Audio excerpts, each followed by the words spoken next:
رسول نبی امین مکین حنین کریم رؤوف رحیم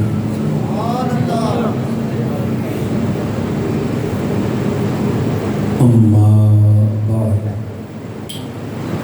فاعوذ باللہ من الشیطان الرجیم بسم اللہ الرحمن الرحیم قال اللہ تعالی فی القرآن المجید ھذا ذکر مبارک انزلناہ افانتم لہ منکرون صدق اللہ مولانا العظیم۔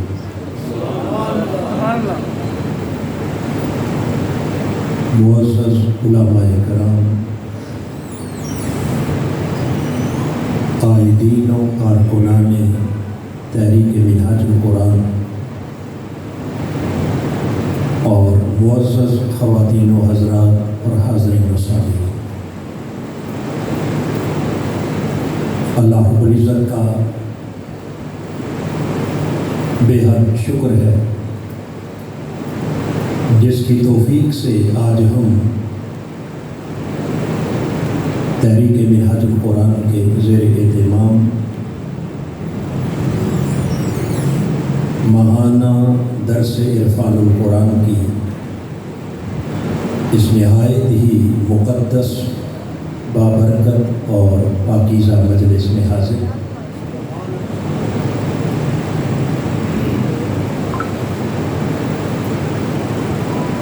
سب سے پہلے تو میں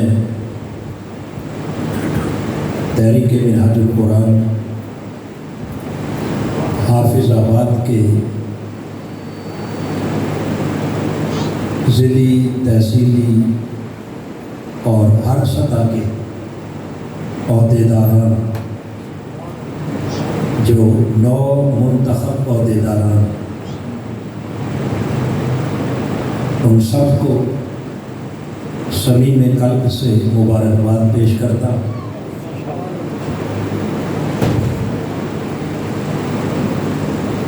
اور اللہ کی بارگاہ میں دعا گو ہوں کہ خالق کائنات جو اقامت دین کے اس عظیم مشن کی ذمہ داری ہمارے سپرد کی گئی ہے، رب ذوالجلال ہمیں کما حق ہو وہ ذمہ داریاں نبھانے کی اور ان کا حق ادا کرنے کی توفیق عطا فرمائے۔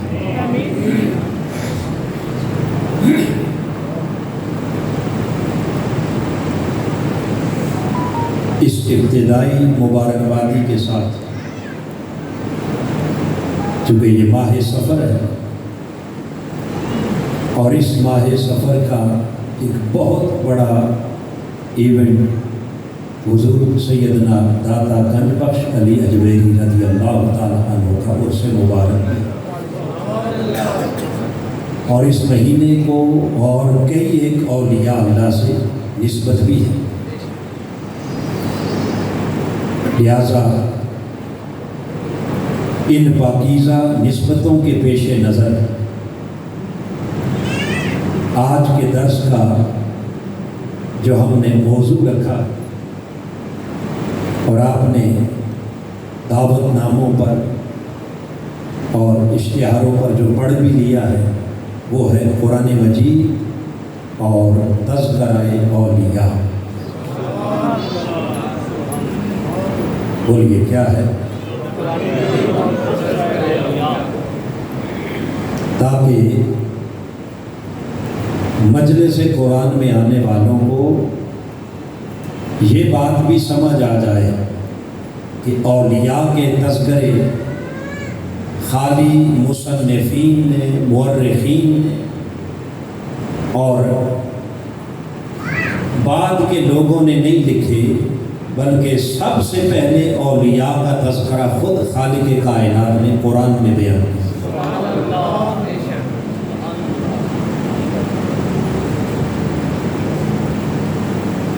قرآن مجید کا مطالعہ کریں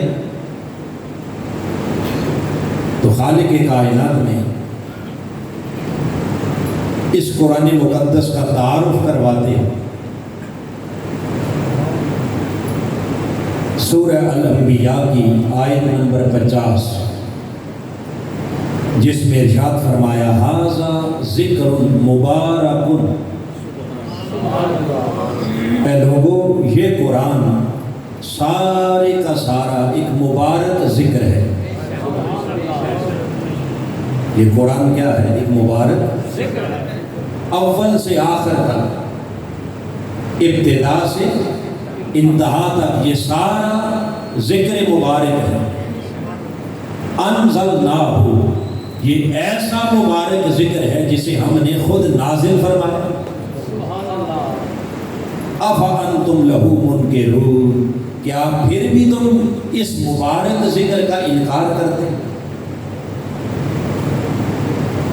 اب جو بات خاص توجہ طلب ہے وہ یہ کہ جس قرآن کو رب کائنات ذکر مبارک کہہ رہا ہے، ایک مبارک تذکرہ کہہ رہا ہے، دیکھنا یہ ہے کہ اس مبارک ذکر میں کون کون سے تذکرے ہیں۔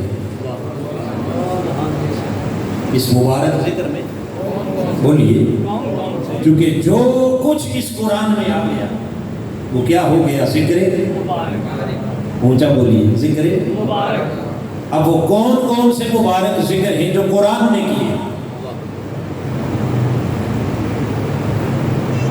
خالق کائنات نے اس قرآن مجید میں جہاں فرائض اور واجبات کو بیان کیا، اوامر اور نواہی کا ذکر کیا، نماز، روزہ، حج، زکوٰۃ کو بیان کیا، حلال حرام کو بیان کیا، اور دیگر اوامر و نواہی،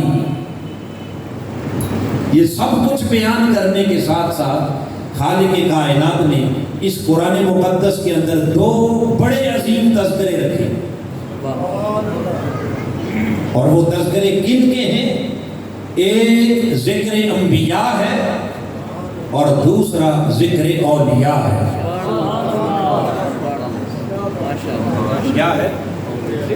ذکر انبیاء اور ذکر انبیاء یہ بھی مضمون قرآن ہے، اور تذکرہ اولیاء یہ بھی مضمون قرآن ہے۔ اور قرآن کہتا ہے ھذا ذکر مبارک، پتہ چلا کہ انبیاء کا ذکر بھی قرآن کی روح سے ذکر مبارک ہے، اور اولیاء کا ذکر بھی قرآن کی روح سے ذکر مبارک ہے۔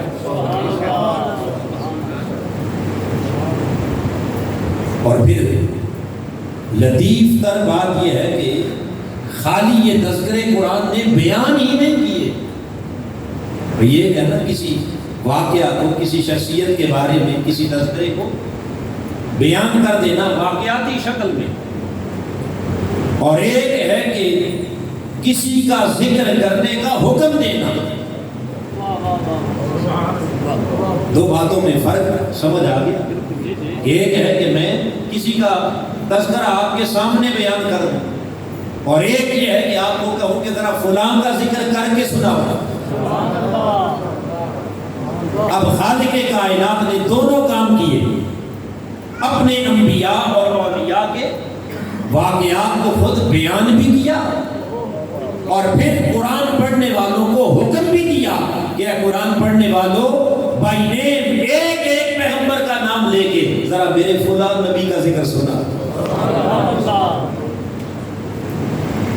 قرآن مجید کی صرف سورہ مریم کو اٹھا لیں، ایک ہی مقام پر خالق کائنات مختلف انبیاء کے نام لے لے کر کبھی کہتا ہے وَاذْكُرْ فِي الْكِتَابِ إِبْرَاهِيمَ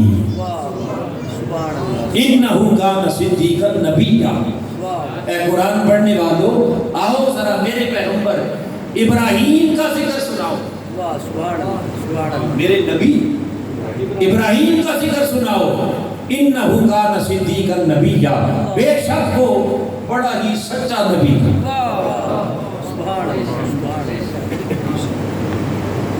پھر خالق کائنات اسی سورہ مریم کے اندر آگے ارشاد فرماتا ہے وَاذْكُرْ فِي الْكِتَابِ مُوسَىٰ.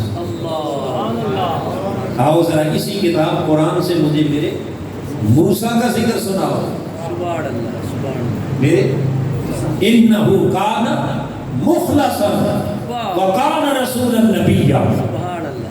بے شک وہ ہر شے سے منہ موڑ کر میری طرف متوجہ ہونے والا میرا چنا ہوا میرا مخلص رسول بھی ہے اور نبی بھی. سبحان اللہ. واہ سبحان اللہ. پھر فرمایا وَاذْكُرْ فِي الْكِتَابِ اسماعیل. میرے پیغمبر اسماعیل کا ذکر سناؤ مجھے اس کتاب سے. سبحان اللہ. پھر فرمایا وَاذْكُرْ فِي الْكِتَابِ عیسیٰ. سبحان اللہ. میرے نبی گویا رب ان کے واقعات خود بیان بھی کر رہا ہے اور ایک ایک کا نام لے کے کہتا ہے قرآن پڑھنے والوں ذرا مجھے فلاں نبی کا ذکر سناؤ. گویا رب سنا بھی رہا ہے اور سننا بھی چاہ رہا ہے. سنا بھی رہا ہے اور پتا چلا کہ انبیاء کا ذکر کرنا بھی خدا کی سنت اور انبیاء کا ذکر سننا بھی خدا کی سنت ہے. سبحان اللہ. اب یہ تو انبیاء کی بات ہوگی. قرآن مجید نے صرف انبیاء تک بات کو نہیں رکھا بلکہ آگے چلے تو رب کائنات نے غیر انبیاء کیا اور غیر انبیاء جو بھی اللہ کے محبوب بندے ہیں مقرب بندے ہیں اس کے برگزیدہ بندے ہیں اگر نبی نہیں تو نبی کے بعد پھر کیا ہے اونچا بولیے وہ اولیاء ہے. غیر انبیاء جتنے بھی اللہ کے محبوب اور مقرب بندے ہیں وہ سب کیا ہیں وہ اولیاء ہیں وہ اللہ کے ولی ہیں. اب خالق کائنات نے اسی سورہ مریم کے اندر جہاں اپنے انبیاء کے نام لے کر کہا فلاں کا ذکر فلاں کا ذکر اب اسی سورہ مریم میں فرمایا وَاذْكُرْ فِي الْكِتَابِ مریم. میری محبوب بندی میری مقبول بندی میری مقرب بندی حضرت مریم کا ذکر بھی سناؤ. اب مریم تو نبی اونچا بولیے نبی کی ماں ضرور ہے مگر خود نبی نہیں وہ اللہ کی ولیہ ہے. اور خالق کائنات فرما رہا ہے قرآن پڑھنے والوں وَاذْكُرْ فِي الْكِتَابِ مریم مجھے میری مریم کا ذکر سناؤ. میں تو اس کے نام پر پوری سورت اتار رہا ہوں میں تو اس کا تذکرہ کر ہی رہا ہوں مگر میں چاہتا ہوں کہ تمہارے منہ سے بھی اپنی بندی کا ذکر سنو. سبحان اللہ سبحان اللہ سبحان اللہ. کیوں؟ اس لیے کہ فرمایا ھذا ذکر مبارک. یہ سارے تذکرے کیا ہیں مبارک ذکر ہیں. انبیاء کا تذکرہ بھی مبارک ذکر ہے اولیاء کا تذکرہ بھی مبارک ذکر ہے. سو رب وہ ذکر سنا بھی رہا ہے اور سننا چاہ بھی رہا ہے. پتہ چلا کہ اس تذکرے کو بیان کرنا بھی سنت خدا ہو گئی اور انبیاء اور اولیاء کے ذکر کو چاہت کے ساتھ سننا بھی سنت خدا. اب حاضرین محترم یہاں تک تو صرف میں نے وہ چند آیات کوٹ کی ہیں جن میں اللہ پاک نے اپنے انبیاء اور اولیاء کا ذکر کرنے کا حکم دیا. وَاذْكُرْ فلاں کا ذکر فلاں کا ذکر. اب آئیے انبیاء علیہ السلام کے ذکر سے تو قرآن مجید بھرا پڑا ہے. کئی سورتیں انبیاء کے نام پر آئی بلکہ جس سورت سے ہم نے آغاز کیا اس کا نام ہی سورہ الانبیاء ہے. کیا ہے؟ لیکن آج ہمارا مضمون موضوع وہ انبیاء کا ذکر نہیں ان کا ذکر ہے اونچا بولی اولیاء. اب قرآن مجید سے پوچھتے ہیں باری تعالیٰ تو نے یہ ہمیں کہہ تو دیا کہ میری مقبول بندی کا ذکر مجھے فل کتاب میری کتاب سے سناؤ. تو تو نے اپنی کتاب میں کہاں کہاں اپنے لاڈلوں اور اپنے پیاروں کا ذکر کیا. فرمایا نبیوں کے ذکر کی تو حد ہی کوئی نہیں. آؤ اگر تذکرہ اولیاء قرآن سے سننا چاہتے ہو تو خالق کائنات نے سب سے پہلے قرآن مجید کی سورہ آل عمران سورہ آل عمران، یہ قرآن مجید کی تیسری سورہ ہے۔ پہلی فاتحہ، دوسری بقرہ اور تیسری سورہ مبارکہ سے اللہ پاک نے اپنی محبوب مقرب بندی حضرت سیدہ مریم سلام اللہ علیہ کا ذکر مبارک شروع کر۔ پہلا تذکرہ رب کائنات نے بات شروع کہاں سے کی؟ حضرت مریم کی ماں عمران کی بیوی کی دعا سے بات شروع کی، جب انہوں نے اللہ کی بارگاہ میں التجا کی کہ باری تعالیٰ مجھے اپنی بارگاہ سے ایک پاکیزہ اولاد عطا کر جو میں تیرے دین کی خدمت کے لیے وقف کر۔ مانگا بیٹا تھا، مانگا بیٹا، مگر خالق کائنات نے بیٹا نہیں بلکہ عطا بیٹی کر دی۔ اور جب بیٹی عطا کی تو حضرت مریم کی والدہ آپ نے عرض کی انی اعیذھا بک وذریتھا من الشیطان الرجیم، باری تعالیٰ تو بہتر جانتا ہے، میں نے مانگا تو بیٹا تھا مگر تم نے بیٹی عطا کی، اس بیٹی کو تیری پناہ میں دیتی، تیرے حوالے کرتی ہوں، تیری سپرد کرتی ہوں، اعیذھا بک، میں اس کو تیری پناہ میں دیتی ہوں، وذریتھا، اور اس کی اولاد کو، اس کی نسل کو بھی تیری پناہ میں دیتی ہوں، من الشیطان الرجیم، اس شیطان سے جو راندہ درگاہ ہے۔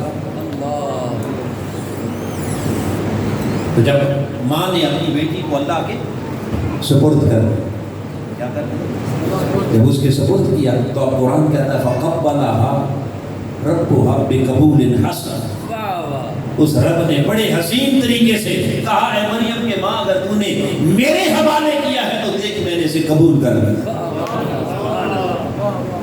کیا کیا اور کیسا قبول کیا؟ اب یہاں سے وہ سارا تذکرہ قرآن مجید کر رہا ہے کہ خالق کائنات نے اس مریم کی بچپن سے اس کی تعلیم کے لیے، اس کی تربیت کے لیے وَقَفَّلَهَا زَكَرِيَّا، خالق کائنات نے اس طرح اپنی بارگاہ میں اسے شرف قبولیت عطا کیا کہ ان کی تعلیم اور تربیت کی نگرانی کے لیے اپنے جلیل القدر پیغمبر حضرت زکریا کی ڈیوٹی لگا،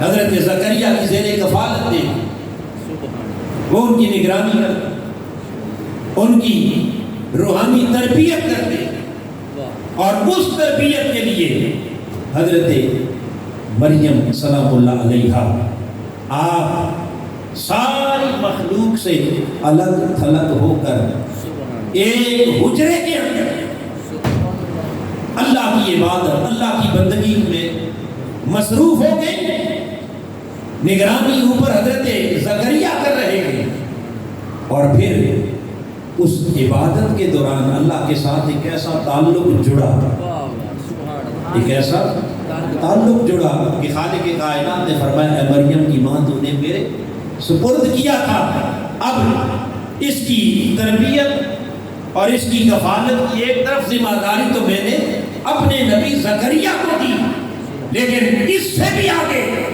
کرم یہ کیا کہ خالق کائنات نے حضرت مریم سلام اللہ علیہا آپ کے اس بند حجرے میں تعلق کے اندر اپنی بارگاہ سے براہ راست انہیں بغیر موسم کے پھل عطا کر رہے ہیں۔